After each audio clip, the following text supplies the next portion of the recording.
All right, November Golf here. I'm joined again by with Dr. Allo. Hey guys. We are here to present episode 2 of the Alpha Rivalries series. This time we're covering the classic rivalry between Ryu and Ken, the vagabond warrior versus the rich pretty boy from America. Accordingly, Dr. Allo will play the rich pretty boy, and I will be the vagabond. I'm happy with that. So this time we're actually going to change things up a little. Rather than doing a 3 parts to this one episode, we're just going to smash it all into one. One of the main reasons is because it's a little tricky breaking down, and maybe it's not as interesting to just watch Ryu throw fireballs at 3 different distances while we talk about it. And so we thought we'd just spend this opening segment talking a little about the characters, and then we'll actually go into some live match play and commentary. So one of the big concepts that we think is quite important to the Ryu and Ken matchup, or just Shoto matchups in general, is the zoning. Dr. Allo, can you talk to us a little about zoning in general and how it applies to this matchup? Yeah, I mean, this is my take on it, so I'm just going to sort of give you my opinion on how I tend to zone. The interesting thing is with most of the projectile type of characters, like the Shotos, you can use the fireball to zone. So the fireball obviously gives you additional tools from what we call mid-range, which is kind of just outside your footsie's range, but it's vulnerable for people to jump in on you. And then you got like long range, which is kind of like more than 3/4 of the screen away. Now I personally tend to like to use the fireballs to zone when they're in long range, or actually when they're just within footsie's range, so that essentially if they're really far away, even if they jump over the fireball, they're not really going to be able to do an awful lot of damage to you. Or if they're really close and you try to throw a fireball, usually they won't be able to jump on reaction, and they'll be able to get snagged by the fireball before they leave the ground.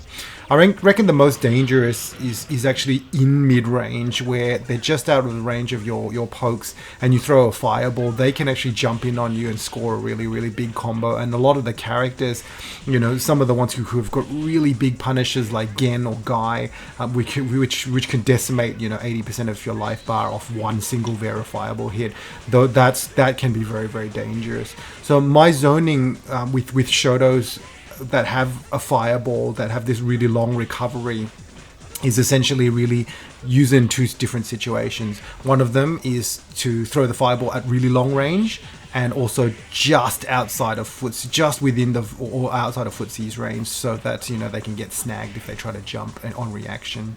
What's your take on that? I really resonate with a lot of what you're saying. Like in my mind, I almost kind of categorize like there's like a danger zone and a sweet zone, a sweet spot. Like, and the danger zone is sort of that kind of distance that you described, where it's really easy for the opponent to just react to your fireball, jump in, and score a massive combo. But then, interestingly enough, like really close to that danger zone, a little bit closer, is a sort of a sweet spot where you're outside the range of your opponent's pokes, and you can often actually catch them poking a lot with a fireball and score a counter hit fireball, which is over time and accumulating, you can score quite a bit of damage just from landing fireballs. And also, it's that sort of zone where you're close enough, so then even when they try and jump, if you throw out a fast fireball, they get hit by the fireball as they're jumping. And so there is a sort of a sweet spot, but you kind of got to work it out, and you got to be careful, because you get that sweet spot wrong and you'll eat a massive combo. And further to that as well, yes, there are sort of optimal distances, as Dr. Allo highlighted, typically the long range and the closer range.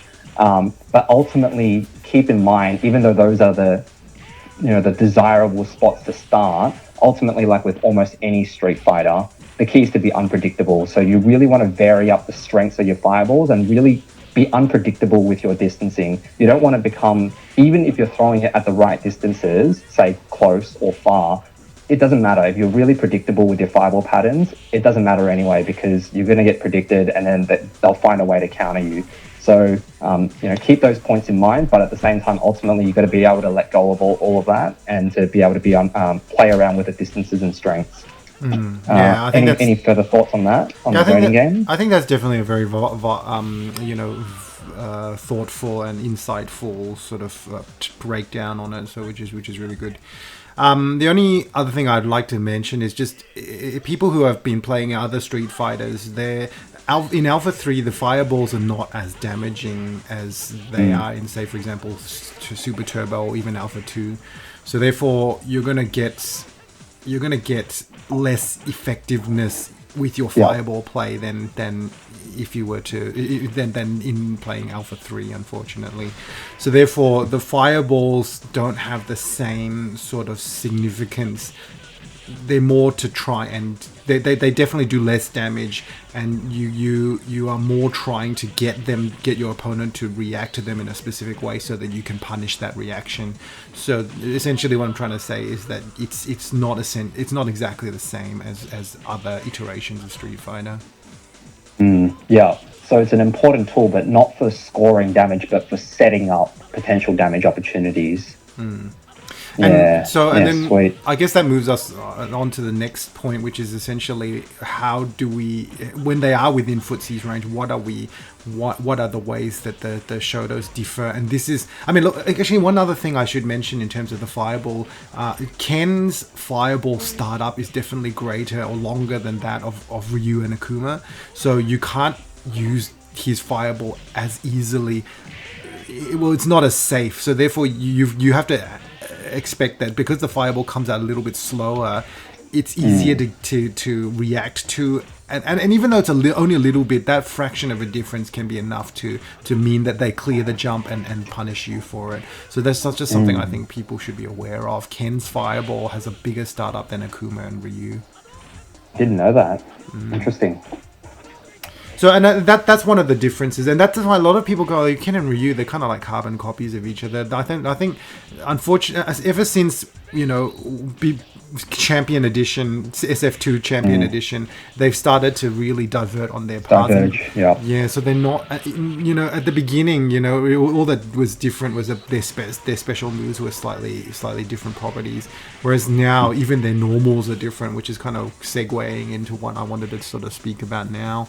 Essentially now, like, they really differ in terms of their normals. So with Ken, definitely some of his strongest attacks that he has for footsies are his standing heavy kick, which is a very, it can hit mid range, it can hit mid level, so it's not an overhead attack or a low attack.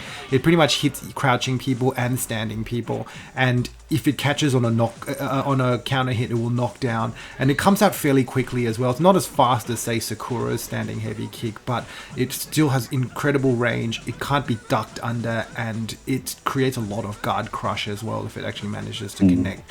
So that's one of Ken's most effective pokes as well. And another one is when they're just a little bit further out of your standard footsies range. He's got another move where if you hold forward and heavy kick, he'll actually kind of do like a turning step forward kick, which also will actually create a knockdown even if it doesn't hit on a counter hit. And this is also another thing to use. So you kind of, if the opponent is kind of expecting a fireball or something, it's good to just throw that out. It's a little bit of mixes it up a little bit, and that also creates a lot of guard crush as well.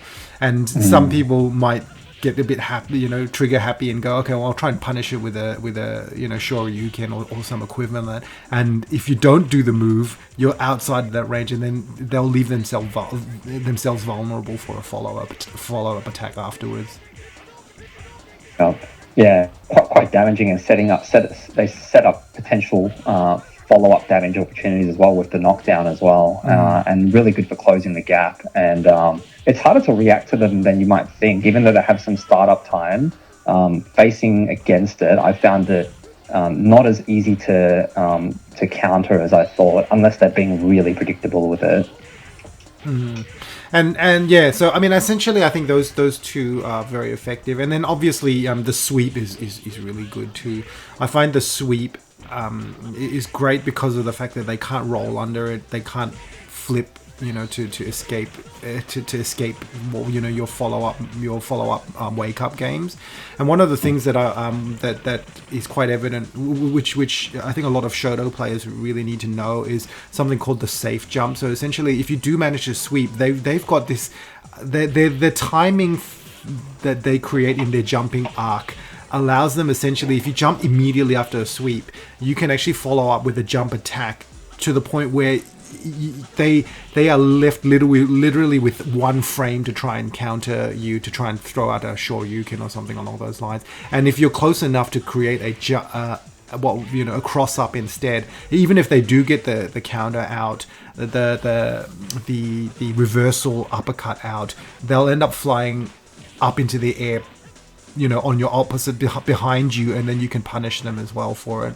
So this concept is really important, I find, with the Shotos, being able to sweep and then jump immediately afterwards, creating what I call like what is known as a safe jump situation. Yeah, and like you said, it's not just for Ken as well. It applies for all the Shotos. Definitely a very powerful tool, and given that their sweeps are pretty decent as well. Yeah. So I mean, that's why I think this would be a good way to sort of segue into, okay, well, what are the differences between Ken and Ryu? Even though they're both Shotos, they both have the same sort of move set. What is it that sets them apart in terms of their footsies game? What have you noticed in terms of Ryu and how he's played?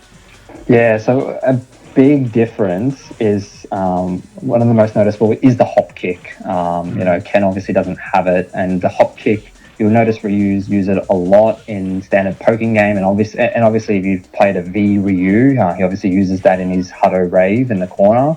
But the hop kick is so good, it's quite difficult to punish. I think for Ken, like one of the only ways he can really counter it is with a crouching medium punch. You need something that hits that sort of mid height. It can't be a low attack, because what's so good about the hop kick is not only does it close the gap and close the distance between you and your opponent, but it also goes over low attacks. And so if they're trying to do sweeps or crouching medium kicks, you can just go right over it and score damage. And in Ryu's case, you can actually cancel the hop kick into an uppercut and score a 2-hit combo knockdown. But given that the timing on that is quite tricky, and also if you don't actually land a hop kick and you throw out a Shoryuken, then you leave yourself open. So something worth noting, but you might not necessarily use it a lot. But the hop kick is really good because you might be aiming to be around that sort of sweet spot where you're trying to land Hadoukens to beat their pokes, but then you just need to walk forward a little bit more, and then you can just throw out a hop kick and then start throwing out some block strings. And we'll talk more about block strings in a second. The only other thing I would say that really separates Ryu and Ken in terms of pokes is V Ryu's axe kick. A Ryu also has it as well, but he can't actively use it, as in he can't use inputs to make it happen. He has to be standing next to the opponent and throwing out a heavy kick, whereas Ryu can press back heavy kick and it will just come out on command. And basically the axe kick is it's really more of a guard crush pressure tool, and it also has quite a large hitbox as well, so it's easily able to hit jumping opponents, and it does decent damage if it hits, but mostly it's used because it takes off an immense amount of guard damage, and that's one of Ryu's aims, one of his objectives in the game, because he has such strong guard crush potential. He wants to constantly try and whittle down the opponent's guard.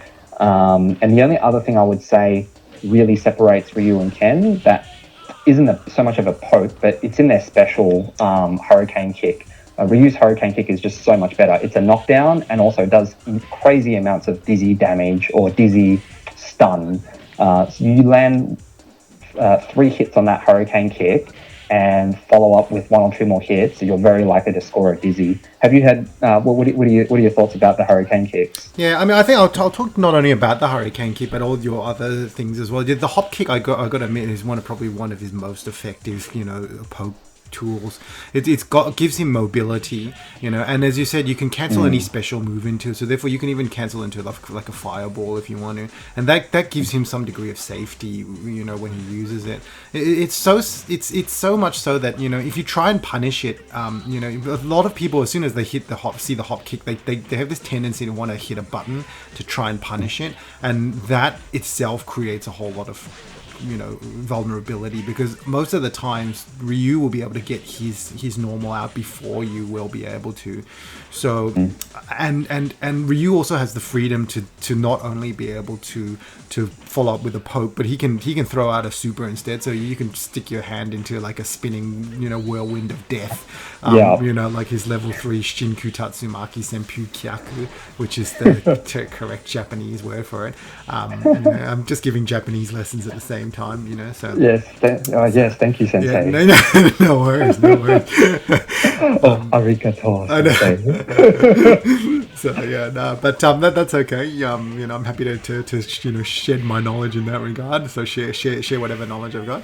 I bet you any real Japanese speakers will be going, "Oh my god, this guy's Japanese is shocking." But that's okay. That's fine. That's okay.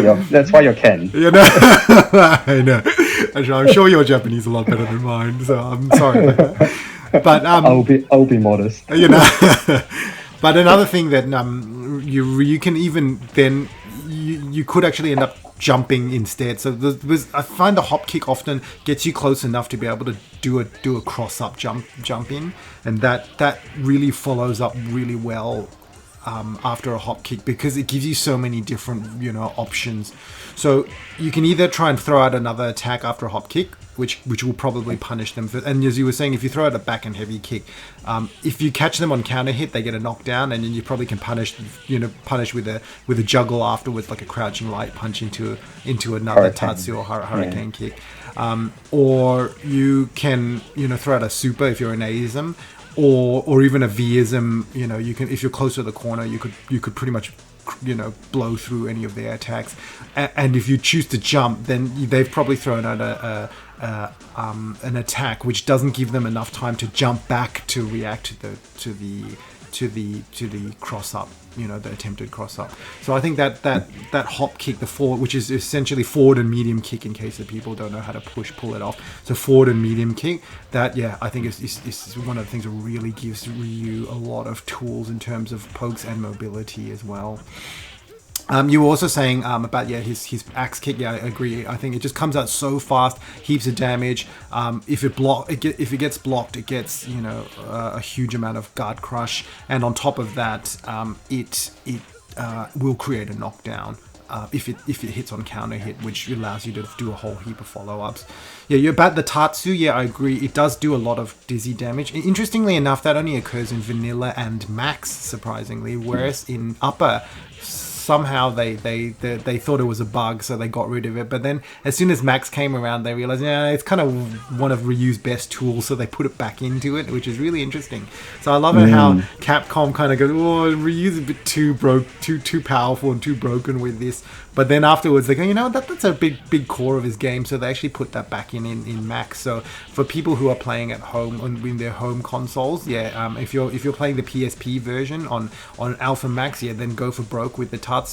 In upper, unfortunately, it doesn't have the same stun capabilities. So Ryu's Tatsu's definitely not quite as effective in upper.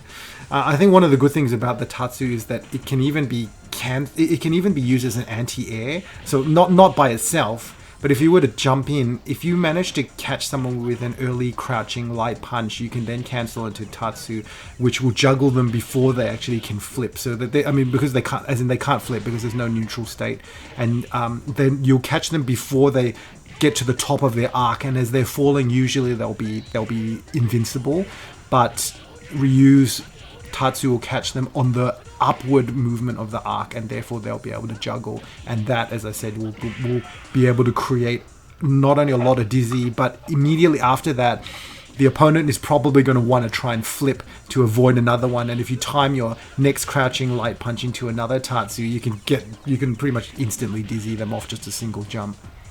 Yeah, definitely. That's a big part of the game, and that's where it becomes a matter of predicting whether they're going to flip or not, because that's the difference between scoring another tatsu and then a dizzy, and then if you score a dizzy, well, yeah, you can then land a Shinku Tatsumaki Senpu Kyaku combo. Wow, in, your Japanese is Asian. getting better. I gotta say, that's Or amazing. otherwise, yeah, it's from all the Marvel days. You know, the announcer who Oh, yeah. Shinku Tatsumaki Kyaku Senpu Kyaku. You didn't say it so good there, but obviously, that's he would okay. he would say it correctly, obviously, but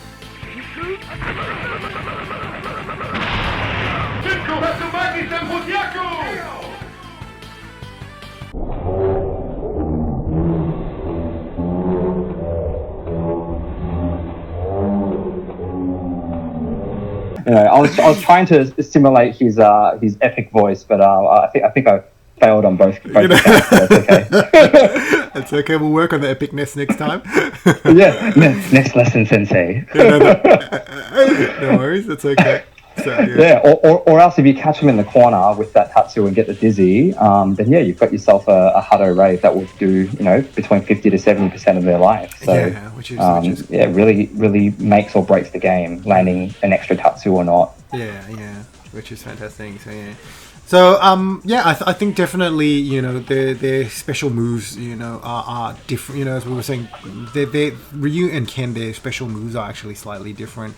You know, so I'm going to move on to another topic if you're happy with that. But I'm going to talk about just because their uppercuts are actually different as well. So Ken and Ryu, the thing that they kind of Capcom, I think, was trying to really focus on as early as the Champion Edition days of Street Fighter 2 was to make their special moves slightly different.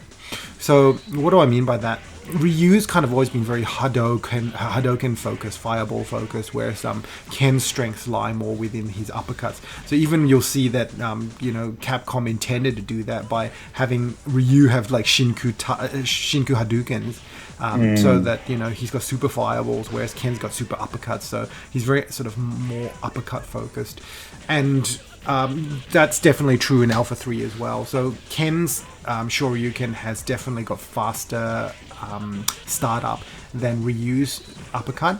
And on top of that, because I'm kind of using it to segue into just talking about anti-airs in general. So Ken really has got a number of different anti-air options. So one of them obviously is the Shoryuken, you know, the dragon uppercut. So the couple of his best anti-air options are, I mean, one of the quickest and easiest ones is literally just to hold down and heavy punch, and that actually works pretty decently, you know, as an anti-air, but it does allow you're more likely to, you can be hit out of it because the heavy punch has a big startup and there's no sort of invincibility frames, and on top of that, the crouching heavy punch is even if it hits, typically the opponent will be able to land on their feet if it's not a counter hit.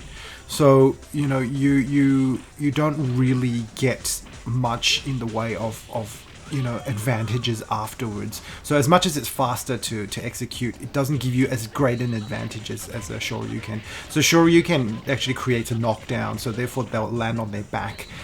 And depending on which strength you use, a lot of people kind of like go, okay, I'll try and use the light punch one, because if you do the light punch, you don't go sailing up into the air as much as the medium and heavy punch.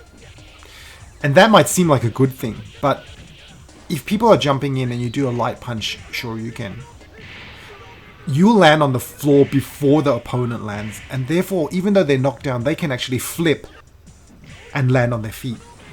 So then that kind of defeats the purpose of having a special move that has a knockdown property to it, because they end up back on their feet anyway. So you aren't able to play the wake up game mix up.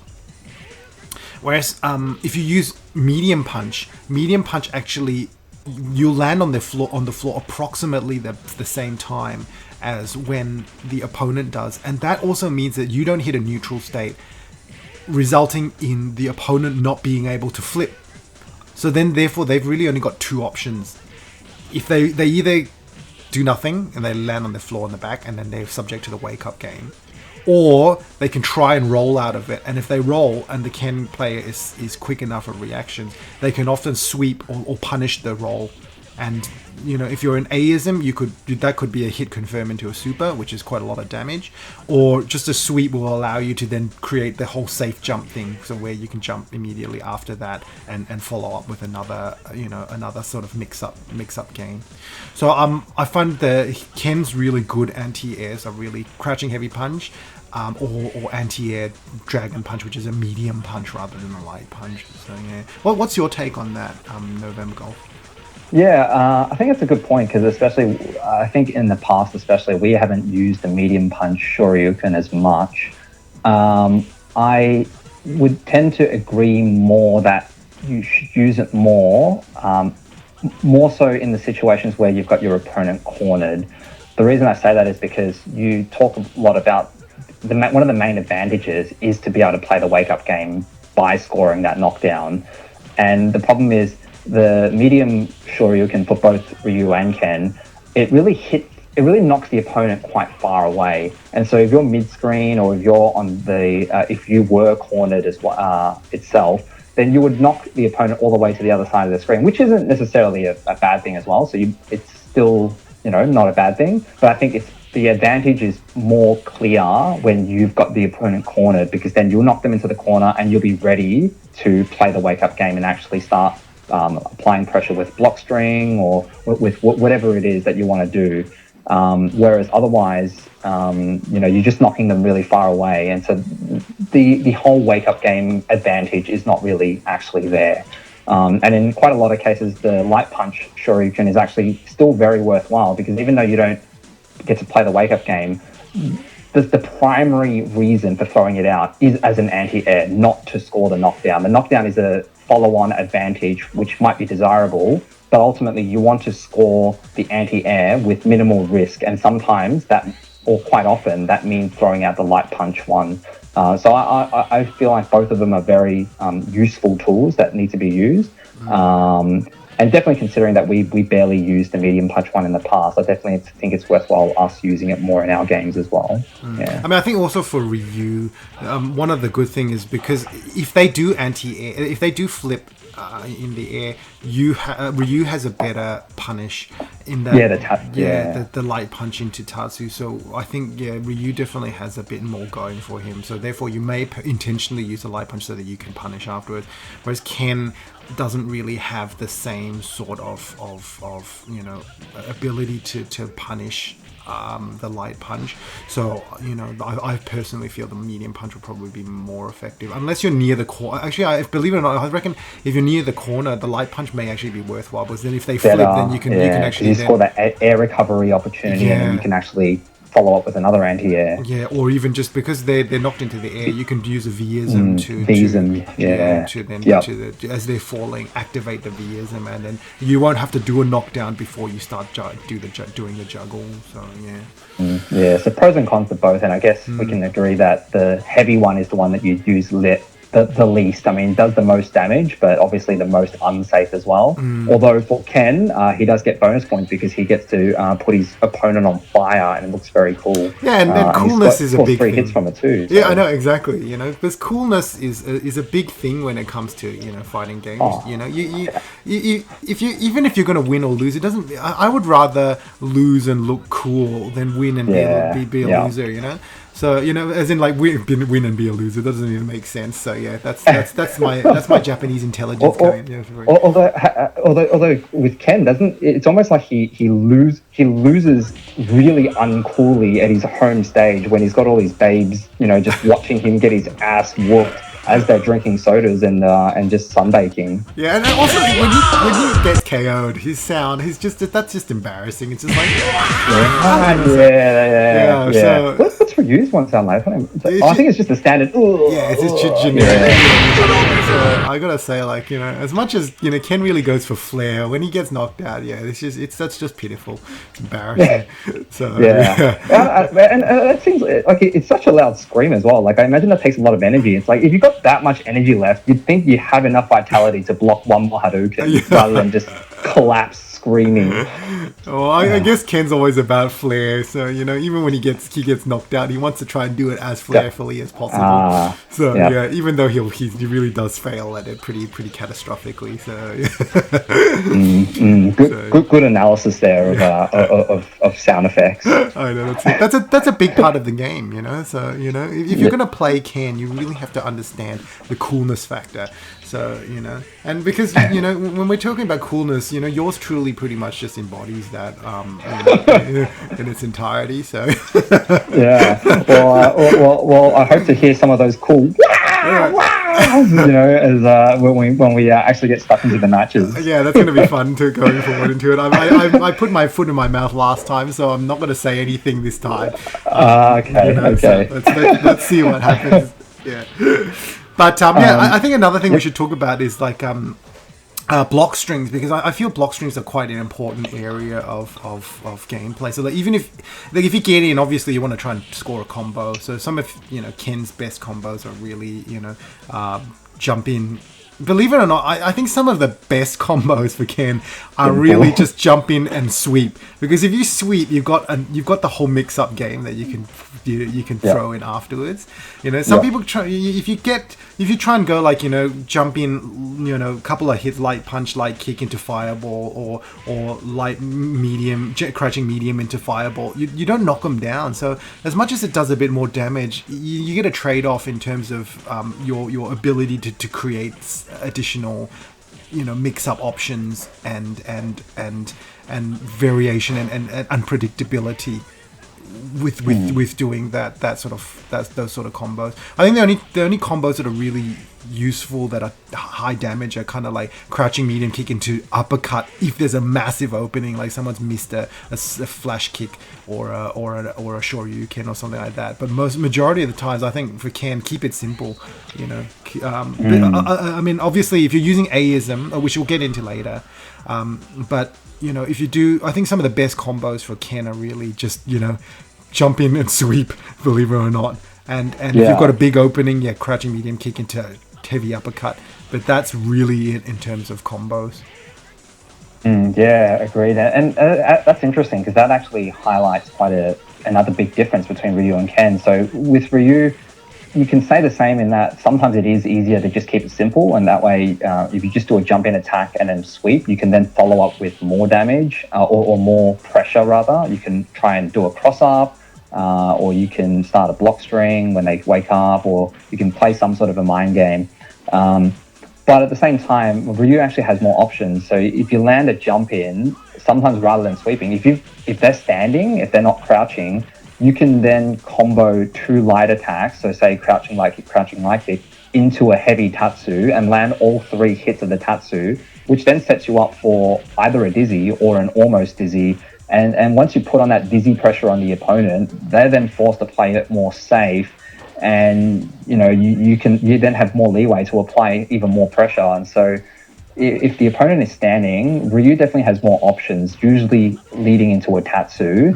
Or if they're crouching, if you land a jump in, then you probably either sweep, or else you would follow up with the typical block string for Ryu and Ken, which is, I would say, crouching light kick, or 3 crouching light kicks into fireball, or 3 crouching light kicks into crouching medium kick into fireball. And so that way you've chipped away a lot of their guard, plus you've also added a fireball for that one awesome pixel of damage. Yeah, I know. And actually on that, I feel like that block string, the 3 crouching light kicks plus the medium crouching medium kick into fireball, it's actually really, really important as well sometimes. So for instance, if my guard meter is really low, or I just need to buy some time, let's just say there's like 5 seconds left in the game or something like that, and I've got the lead, each of those crouching light kicks is like, chipping away at the microseconds. It's like, block, and then a 4th block with the crouching medium kick, and then a fireball, and that pushes you really far away. And like for the opponent, that just adds extra pressure on them to try and make up that time if it's a timeout situation. or if you're about to get guard crushed, then you've just suddenly brought back a whole heap of guard meter, and the game suddenly brought back into a more even situation. Any further thoughts on block strings or anything like that? Yeah, I mean, I good agree. for recovery roll as well. Yeah, I mean, I probably wouldn't chuck in as many light kicks. I think the reason why I hesitate, I would probably maybe chuck in one light kick to a medium kick into fireball. I think if you have too many light kicks, by the time you get to the crouching medium kick fireball, I think the fireball will be too far away, and they actually can recover. And some characters like Chun-Li, who've got like in Aism, she's got a super, which is, her Senretsu Kyaku, which is where back forward kick. They can blow through fireball, so then it becomes. I think if you're just far enough away, this is me thinking. I don't know whether this is true or not, but I think if you're too far away, I think it doesn't become a true block string. And I reckon Chun-Li has got the ability to blow through the fireball and punish you for it. So I may not use as many crouching. I may even just do 1 or 2 crouching light kicks into medium kick into fireball, so then it stays a true block string.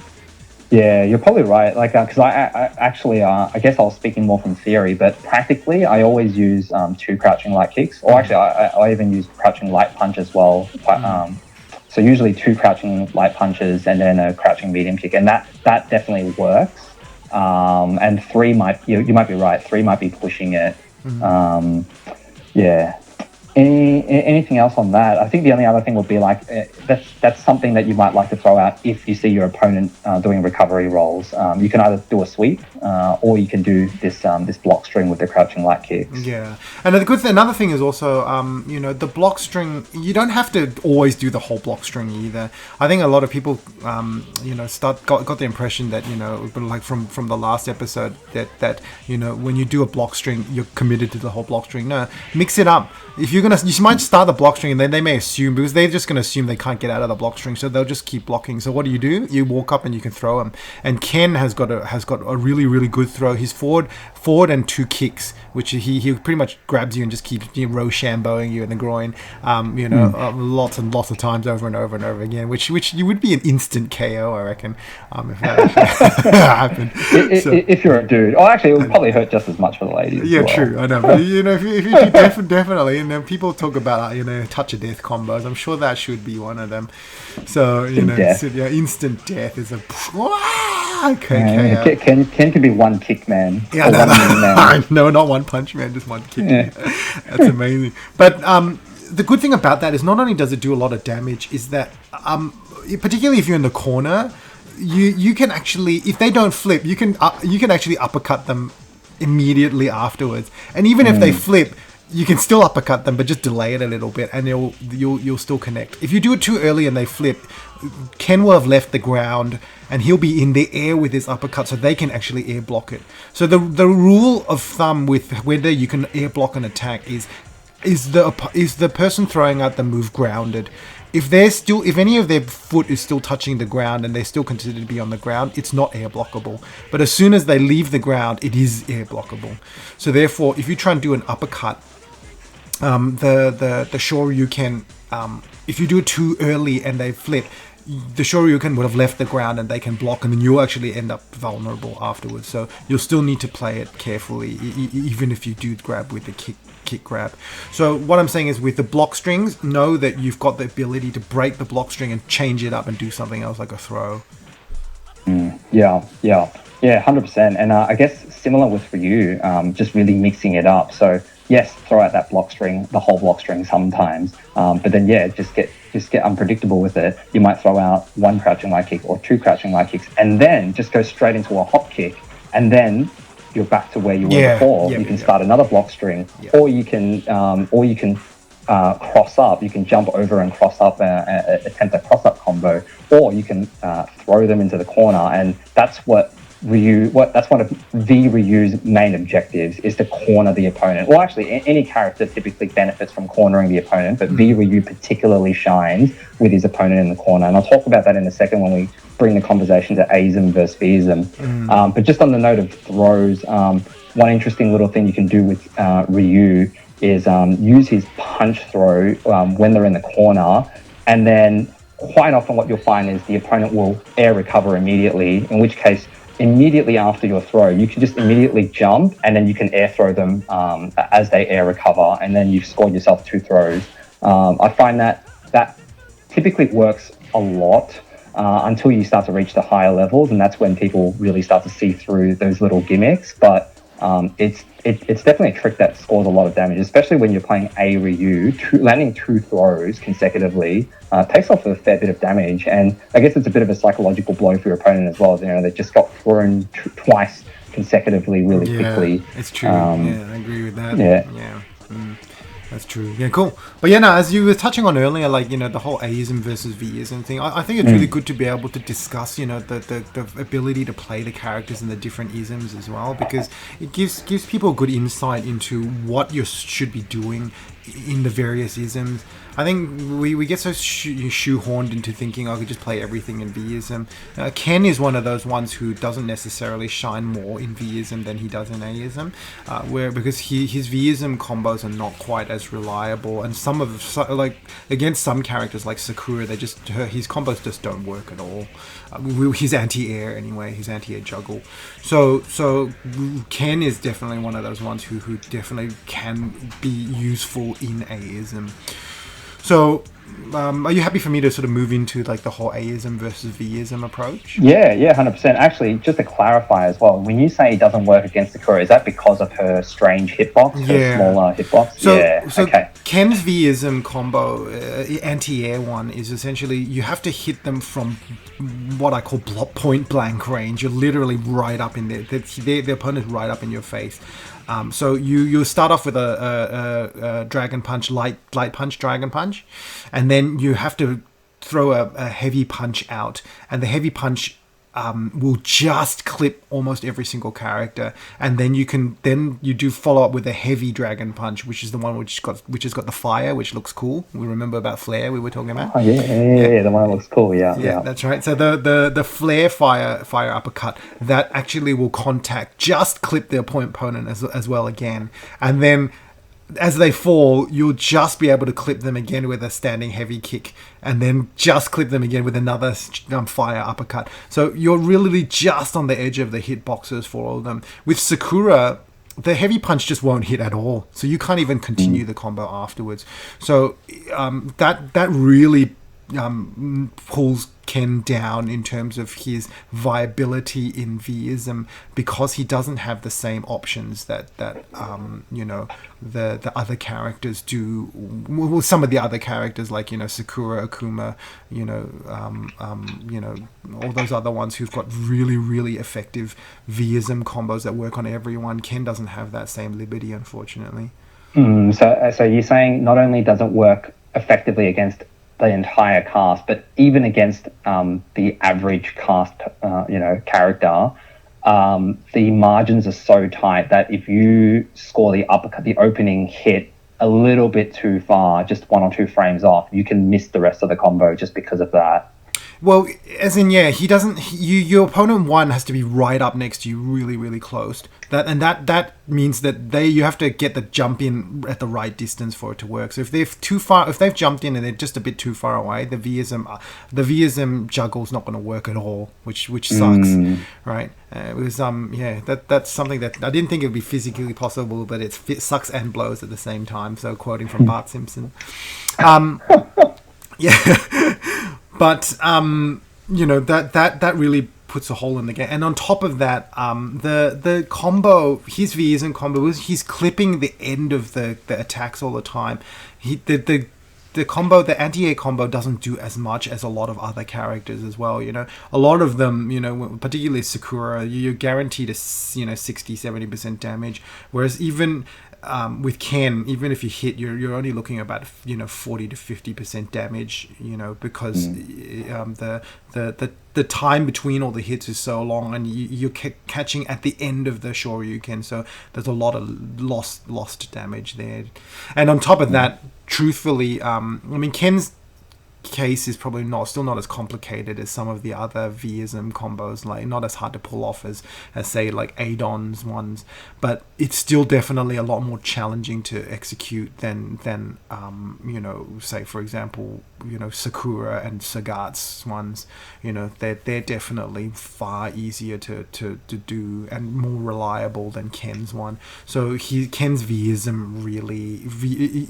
juggle, definitely not as effective. What other ways would you use Ken's V meter then, if you have limited opportunity to use it for anti-air purposes? Yeah, so a lot of the times is really to catch the opponent in the corner with the rave. So the if you just chuck a whole lot of fireballs, that actually does a lot of guard damage and also just chip damage as well. So, and another thing is a lot of people will go, oh geez, I better, and so some of them kind of catch on and go, okay, well, I know a lot of the other guard crush combos you can alpha counter out of it, but what you should do with Ken is you should know your opponent's alpha counter and what it does. A lot of them, the distance the distance that the alpha counter hits is not very far. Let's say, for example, because I know I'm up against Ryu, I know Ryu's alpha counter is an uppercut, and if you do an alpha counter, if you can actually position yourself as Ken so that even if they alpha counter, the alpha counter will miss Ken, will miss your character Ken, and they'll go flying up into the air, and they will still not hit you, and then you can still continue the whole Vism combo afterwards, the whole rave afterwards, and create a lot of damage. So you're kind of like guaranteed chip damage if you do it near the corner, but just don't go right up point blank. Stand just a little far away, and then if you get really good with the execution, you can actually do the whole forward and heavy kick, and then do another fireball to slowly inch closer to your opponent if you really want to set up a whole lot of other things as well if you really wanted to. So using the rave, Ken's rave, which is definitely not quite as damaging as Ryu's rave, is still another good way to use his Vism. 2 points come up for me on that with Ken's rave, or for one, actually, it's a Ryu point where the alpha counter, yes, that's for A Ryu, his alpha counter is an uppercut, and B Ryu, his alpha counter is actually his sweep. But in which case it still holds true in that if you just position yourself outside of that sweep distance and uppercut distance, then your sweep, whether it's A Ryu or B Ryu. And another point on that rave that you talked about with the fireballs, another little interesting thing I've noticed can work, whether intentionally or sometimes I've noticed even when it's unintentional, if you just like vary up your fireball, how would you say it, the sort of rhythm of your fireballs, the cadence of the fireballs, sometimes the people are just stuffing up the fireball motion and they're just not throwing out fireballs constantly. But sometimes like when the opponent is trying to alpha counter, they require to put the alpha counter inputs at the very precise moment that they're anticipating a block. And if that cadence is just slightly thrown off, they might press forward and the two and the punch and the kick at the wrong time when they're not actually blocking because you've delayed a fireball, and then suddenly they punch and then they end up eating your whole combo. And so something that you could incorporate into your corner raise is to just mess up the timing a little bit, whether on purpose or whether on purpose or not, just to try and score that the actual landing the actual rave rather than just getting the block damage. I think that's a definite good point as well. So that's something that would be worthwhile. You might intentionally vary up the timing of your rave just to throw off their ability to alpha counter. So I mean that also then potentially creates holes where they can counter activate Vism and will throw a super out too. But I guess it has pros and cons. Again, a lot of it's just all about being unpredictable. Definitely. And I guess Ken's rave can be quite powerful, but it really goes to highlight then how important Ryu's rave is as part of his game, because his rave is so much more powerful. And I won't describe the whole rave here. I mean, I'll put a link to the V Ryu combo, but it does immense amounts of damage. It does like 60 to 70% damage if you land the whole thing. And even if you don't actually score the opening hit on it, you can mix it up in so many ways to land overheads or light or low attacks, and that you can most likely actually hit a blocking opponent just through confusion. And sometimes even if you stuff up the rave and score a few hits and then they start blocking again, you can actually score a second. You can almost, like, with one V meter, score 2 or 3 8-hit combos of the rave, and that actually does almost as much, if not more, than a standard rave. Yeah. And so he has so many options available to him, mixing it up with overheads and crouching attacks, and it also does heaps of guard and chip damage as well. And so you'll see what some really annoying V Ryus do is they just charge up their meter and then find a way to corner their opponent and then throw out the rave. They don't really care even if the whole thing is blocked or not. Obviously, they're trying to land it, but they're just about landing the rave, whether blocked or not, and then they just run away and charge up their meter with Tatsus. And that's one really highly effective way you can play V Ryu, although, Alpha typically rewards aggressive play, and so I wouldn't fully recommend that strategy, but that is one viable way you can play V Ryu. Yeah, fair enough. So tell me, like, obviously Ryu's so V Ryu anyway is very, very focused on landing that rave. So I've seen you play him V Ryu a lot, and so there are ways that you try to, even if they're blocking, there are ways that you try to get it to connect. What are the ways that you generally try to get it to hit? Yeah, so typically what you do is once you've got your opponent cornered, the ideal situation is when they're on wake up. You don't want to just walk up to them and activate, because they can, if you do that and they're expecting it, or they've got good reactions, they can just hit you out of it. So ideally on wake up, or in a situation where they're not going to counter you, and always open, I'd say, with a fireball, because then that gets them blocking the fireball, and from there you can cancel the fireball into either the overhead forward medium punch or crouching medium kick. And so from there, it's really the mind game. Just look at what your opponent's doing, and do you think they're going to block high, or do you think they're going to block low, and just do the other one, or just do the appropriate one to hit them. And then once you score that opening hit, you can land the entire rave. And so basically what you're doing is you're just doing the rave, which is essentially either just fireballs or else fireball plus hop kick. And then every now and then, after a fireball, you cancel the fireball into the overhead or into the crouching medium kick. And you're just looking to score that overhead or low hit to then continue landing the rest of the rave for full damage. That's the general idea of it. And often you find that even if they block the entire thing, they'll be pretty low guard. That their guard meter will be low, in which case you can just follow up with some block strings, maybe a hop kick, and then an axe kick to finish the job, and you'll score a guard break. And if you charge that meter, then a guard break or a dizzy, which Ryu specializes in, is a really good way to land a full damage rave. And that's what really puts V Ryu up near the top tier anyway. Yeah, fair enough. So yeah, that definitely sounds like that's where V Ryu really shines. He can do heaps of damage, and even if you block, there's ways to try and salvage it so that he can get damage. So let's talk about, I guess, the Aism side of things as well. So most of the time, a lot of characters in Aism, a lot of good ways to use a super is what I refer to as verifiable super combo. So essentially, try and find an opening where you can use a light attack, and then once you've realized you've hit with a light attack, then go ahead, or not only just a light attack, but it may be a jumping punch into a crouching, linked into something else, then cancelled into a super. That is probably the best way to use a lot of the Aism characters, so that way whenever you do use meter, for sure it's going to hit. So with Ken, the most useful ways that he's got, the most useful super he's got is definitely the Shoryu Rep Bar, which is the double quarter circle towards and punch. So at level 1, you can't really do 3 light attacks into and verify it off it, and 2 light hits generally I find is just not quite enough time to verify. I like to use 3 because that really then gives me that enough reaction time. I mean, if you're really good, obviously 2 is going to be enough, but I find I need 3. But I find his light punch just cannot connect.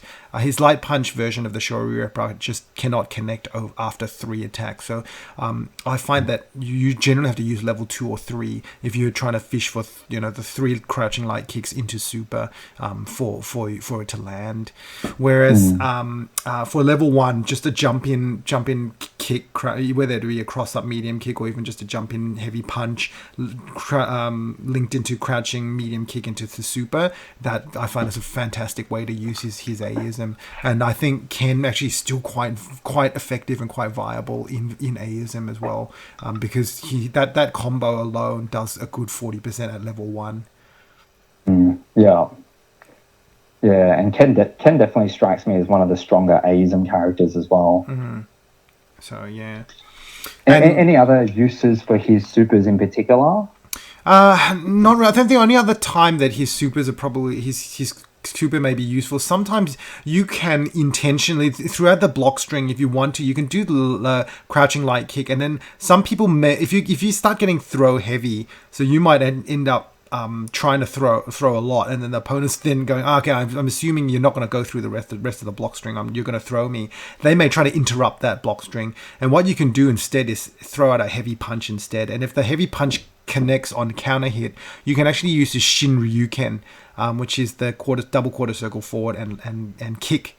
And that can actually juggle for quite a lot of damage as well. And if you manage to hit in the corner, often they'll try and flip afterwards. Or even if they don't flip, you can actually juggle them again. Or actually, no, you wouldn't be able to do that off a counter hit because they're already airborne and they've probably hit the corner already. But if they do flip, then you probably can juggle again with more damage. So yeah. Yeah. Yeah.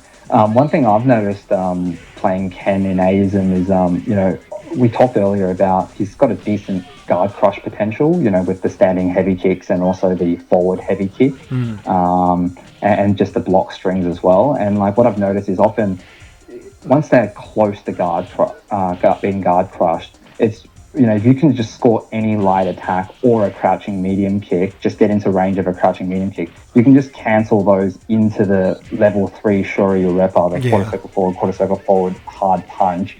And like that takes off so much guard damage. And also if you manage to guard break them at this within the first few hits of the Shory Ripper, then you still end up scoring most of the damage, and plus you reduce their guard meter, and I found that to be very effective. Definitely. So that's a good way to a lot of times to use it. Like I know we're not talking about anyone besides Ryu and Ken, but Guy has got a crazy ability to do that. His double quarter circle forward kick super, that rushing kick super, that one, if you, even if they're down to danger, if as soon as you see danger, just throw it out. If they block it, they'll get snagged by one of the hits at the end, and the last hit allows you to juggle afterwards with his Bushin chain and whatnot, and he can play all this crazy shenanigans and do heaps of damage. So yeah, I think that's a really, really good example where blowing through a guard break is amazing using Aism supers. Yeah, definitely. So that's just a general for a lot of Aism characters. Obviously not viable for all Aism characters, but you'll find a lot of them will have a super that does a lot of guard break, a lot of hits, and you can still land most of the damage from the combo after the guard break. And that segues well into Ryu's Shinku Tatsumaki Senpu Kyaku, which is said well this time. Good job. So many hits. I know I just can't do it with the epic announcer voice. We'll see how it goes later. But yeah, it does heaps of chip damage. Even if you just landed for chip damage, it's so good, and you can't punish it as well. It does 15 hits, I believe, and it does heaps of guard damage as well. So anytime you see your opponent low on that, you can just do a hop kick forward, maybe one or two more block string, light attacks or a crouching medium kick, or you can just do it right after a hop kick. Like Alo said, a lot of times people will try and counter your hop, will try and throw out something after your hop kick to sort of trade with you or punish you. But more often than not, the block stun of the hop kick really prevents them from countering in time. And if they throw out something and you throw out the Hurricane Kick Super, then they're going to eat the whole thing. And like I said, it's also used really well for breaking someone's guard and then landing heaps of hits of it as well. If you break their guard within the first few hits, you'll still land well over 10 hits of the Hurricane Kick Super. So that's probably the main one that you would save your meter for. However, there are Ryu does have other options. The Shinku Hadouken is probably the quarter circle forward punch super is actually not bad. It has some utility, I found, and I don't actually use it enough. I think in terms of the fireball game, if you and your opponent are getting into a lot of fireball trades and you're just like throwing out fireballs and countering each other with those, throwing out a Shinku Hadouken that's close range will blow through their fireball and land on them, which is not something that will happen a lot, but it's something that you can keep your eye out for. And I've also found that the level 3 one, not the level 1 and 2 one, but the level 3 one is actually really quite effective as an anti-air as well. So if you're needing to finish the game and your opponent is quite predictable with their jump-ins, you can definitely end the game with a well-timed Shinku Hadouken, which will do approximately 40% of their life. But then typically Ryu, with all the Shotos, you would typically punish anti-airs with an uppercut. But if you do have an opportunity to finish the game and you have level 3, that is one way you can end the game with the Shinku Hadouken. Any other thoughts on Ryu's use of supers? Yeah, I mean, I think it's good. I think a lot of the ways you're describing it are definitely more not guaranteed ways for them to hit. So you could be throwing out meter and not getting damage. I think the only ways that you can really get verifiable hits with the Shinku Tatsumaki is very hard to use. In a verifiable state, it has to be level 3, and you'd have to, and so you can. Do a standing, jump in low, medium attack into a level 3 Shinku Tatsumaki, which works well. But outside of that, his only good verifiable supers are his Shinku Hadouken. So that means you could actually do crouching light kicks into a Shinku Hadouken, which is probably his only verifiable super combo. Outside of level 3 Shinku Tatsumaki. So, Ryu's definitely a little bit more stunted. In terms of the super game anyway, is not quite as effective as Ken, because Ken, it's so much easier to connect, and it does connect his super, and it does a lot more damage as well. Shinku Hadouken generally doesn't tend to do as much damage. Yeah, definitely. Definitely less. Yeah, only Shinku Hadouken has a verifiable way, and like you said, with the Tatsumaki, the main way you'll land that is off a jump-in combo, and that's usually only if they stand. Oh, actually, no, you can do it on a crouching opponent as well, because you can cancel a crouching medium punch or crouching medium kick into the Tatsu. But usually you'd land the Shinku Tatsumaki super after a dizzy, or if you've somehow confirmed your jump-in attack. But that's really the only way you would land that. Yeah. So let's do a bit of a summary, I guess, of the whole lot of it. So in terms of their zoning abilities, I think Ryu probably has the upper hand. His fireball comes out faster than Ken's does, and he's probably got, as much as Ken's probably got more range on his zoning, his footsies, like, with his heavy kick and standing forward and heavy kick. Ryu has got a bit more mobility, being able to move in with his hop kick, and his axe kick also comes out really quick and can even be used to punish Ken's standing heavy kicks as well. So I think I'd say in terms of zoning and footsies, I would say they're pretty close, but I think Ryu may have the upper hand in that regard. What would you say in that regard? Yeah, I'd agree with that as well. The hop kick really makes that much of a difference. Obviously, again, you can't be predictable with it, but it is actually somewhat abusable. So you would throw it out a decent amount, and I guess it really shows why. I guess it's powerful to the point where I think that is one of the key reasons why Ryu is rated so highly, both in A and Vism. I actually believe he's rated the strongest character in Aism, and Vism, obviously he scores pretty highly as well, although he's mostly effective in the corner. But yeah, that hop kick really gives him a good ability to be quite mobile and close the distance to his opponent, and have that positive sort of, because I think it's positive on blue.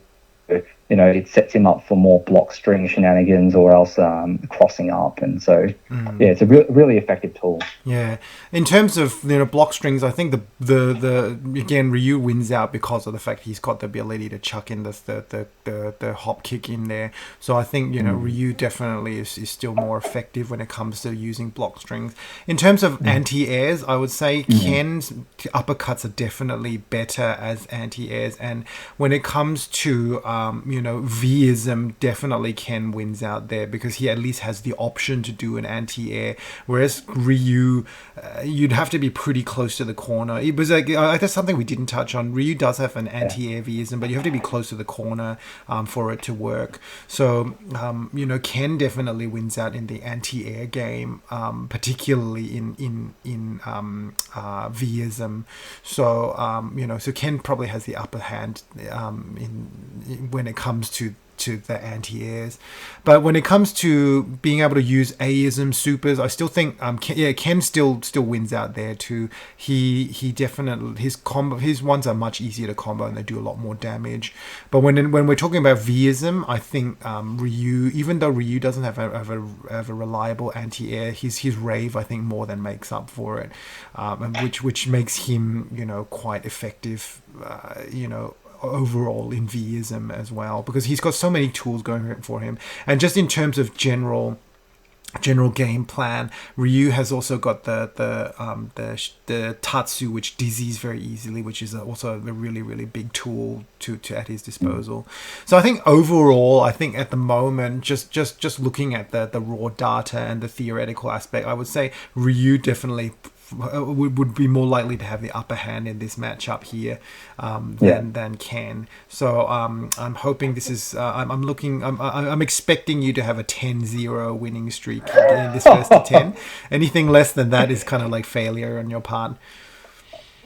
Yeah, but I thought you have the cool factor on your side, and that makes a difference. You've got the babes rooting for you in the background. I just have the setting sun. It's kind of sad.